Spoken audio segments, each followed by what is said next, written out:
Questo ponte è nato con gli scopi di carattere turistico principalmente, in modo da poter collegare la zona del Parco Regina Margherita di Perarolo di Cadore con l'unica e prima area wilderness europea della Valmontina, un'area completamente selvaggia, e in particolare servire la caserra valmontina di recente ristrutturazione da parte di Veneto Agricoltura, di cui è proprietaria.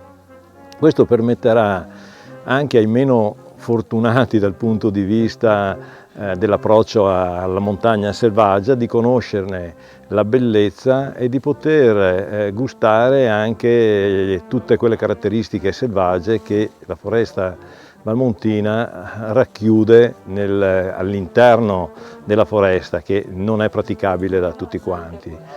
È stato realizzato alcuni anni fa, poi purtroppo Vaia non ha danneggiato il ponte, ha danneggiato soprattutto il bosco e la sentieristica che permetteva l'accesso al ponte stesso, e quindi abbiamo dovuto far fronte con nuovi investimenti alla risistemazione. Successivamente la pandemia ci ha bloccato e oggi fortunatamente siamo riusciti a inaugurarlo in maniera simbolica, approfittando di un concerto che rientra nel programma di Dolomiti più note, grazie al contributo delle Unioni Montane, della magnifica comunità di Cadore e del Consorzio dei Comuni Bimpiave.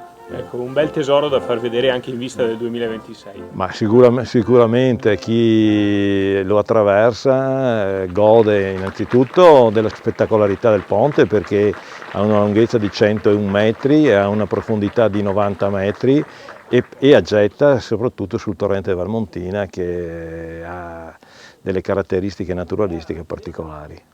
Dunque, senatore, è sempre più importante anche per i paesi più piccoli munirsi di nuove attrattività come quella del ponte tibetano in vista anche del 2026. Beh certo, Perarolo poi è un esempio di tante attrattività, un paese così piccolo che rappresenta così bene la natura montana di questi territori. Non ne beneficia solo Perarolo, ne beneficia tutto il Cadore, ma anche tutto il Bellunese. Oggi c'è un'attrazione in più che rende molto appetibile le nostre aree. Cerchiamo di sfruttarlo, cercando di sfruttare sempre la natura senza mai rovinarla.